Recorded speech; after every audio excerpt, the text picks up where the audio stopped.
रुकने असेंबली राजा सिंह के खिलाफ एक और मुकदमा दर्ज। इश्तियाल अंगेज तकरीर का वीडियो हुआ वायरल। राजस्थान पुलिस ने बीजेपी के मुअत्तिल मलून एमएलए टी राजा सिंह के खिलाफ मजहबी जज्बात को ठेस पहुंचाने के मामले में केस दर्ज कर लिया है। राजा सिंह के खिलाफ ये मुकदमा कोटा में दर्ज किया गया है, जहां उसने महाराणा प्रताप जयंती के मौके पर मुनक़िदा शूरिया वाहिन रैली और स्वाभिमान सभा के इजलास के अलावा एक जलसे आम से खिताब किया। राजा सिंह के खिलाफ तकरीर के दौरान मजहबी हम आहंगी को मुतासिर करने वाले अल्फाज के इस्तेमाल पर केस दर्ज किया गया। अगर किसी लव जिहादी को ठोकना है तो बजरंग दल से जुड़िए। क्या आप सब लोग हिंदू राष्ट्र चाहते हो? हिंदू राष्ट्र चाहते हो? अपने फोन की टॉर्च लाइट खोल के बताओ। रात में तारे जमीन पर दिखने चाहिए। रात में तारे जमीन पर दिखना चाहिए। और हमें प्रधानमंत्री मोदी जी एवं उन तमाम नेताओं को यह बताना चाहता हूं कि अब हिंदू राष्ट्र बनने से कोई ताकत रोक नहीं सकती। भारत देश को अखंडित राष्ट्र बनने से कोई ताकत रोक नहीं सकती। अब की बार भारत देश को हिंदू राष्ट्र घोषित करे।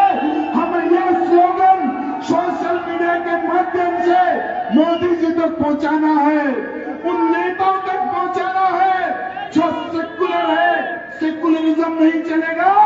अब भारत में, अब राजस्थान में सिर्फ हिंदू राज चलेगा।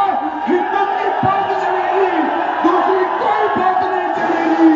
बोले भारत माता की। अरे वो समय पर एक अकबर था, आज हर गली हर चौराहे पर अकबर की नाजायज औलादों की संख्या हमें बहुत ज्यादा दिखती है।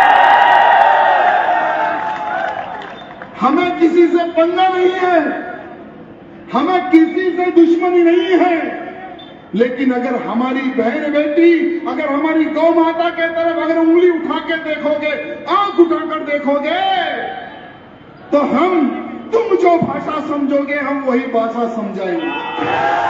अब वो दिन दूर नहीं कि धीरेन्द्र शास्त्री जी, भागेश्वर धाम के महाराज जी अखंड राष्ट्र बनेंगे। उसमें हम सब लोग सम्मिलित होकर हमारे भारत को एक अखंड राष्ट्र बनाएंगे। वो दिन दूर नहीं है मेरे भाइयों। इस बार रामनवमी में तो इतिहास हमने रच दिया। राम भक्तों ने इतिहास रच दिया। 10 लाख से ऊपर रामनवमी शोभा यात्रा में कार्यकर्ता सम्मिलित हुए मेरे भाइयों। अरे जिस क्षेत्र से रामनवमी शोभा यात्रा निकलती है, उस क्षेत्र में कोई व्हाइट टोपी वाला नहीं दिखता मेरे भाई। ये ताकत हैदराबाद के हिंदू बता सकते हैं। अरे ये तो शूरवीरों की धरती है राजस्थान। क्या यहां पर ये ताकत क्या हम नहीं बता सकते हैं? क्या यहां पर संगठन हम नहीं बता सकते हैं? कि मोदी जी, शहर की ट्रैफिक बढ़ रही है, देश की ट्रैफिक बढ़ रही है, गाड़ी पंचर कम, लेकिन पंचर बनाने वालों की संख्या बढ़ रही है। हमारे तो ये स्कीम बहुत अच्छी है, लेकिन पूरे भारत में जितने लोग रहते हैं ये स्कीम सब में इंप्लीमेंट हो जाए तो देश की संख्या में भी थोड़ा कंट्रोल आएगा। और इस वीरों की धरती में कोई हमारे धर्म के खिलाफ बात करता है, कोई हमारे देश के खिलाफ बात करता है, तो मैं यहां के वीरों से यह निवेदन करना चाहता हूं कि उनको मुंह तोड़ जवाब देने का कर्तव्य आप। हाल ही में एक मूवी आई थी द केरला स्टोरी। कितने लोगों ने देखी है वो मूवी? बहुत सारे लोगों ने वो मूवी नहीं देखी है। मैं निवेदन करता हूं कि वो मूवी अकेले जाकर मत देखो। अकेले जाकर मत देखो, अपने परिवार सहित वो मूवी जाकर देखो। मूवी में क्या हुआ? क्या हमारे राजस्थान में क्या लव जिहाद क्या नहीं हो रहा है? क्या नहीं हो रहा है?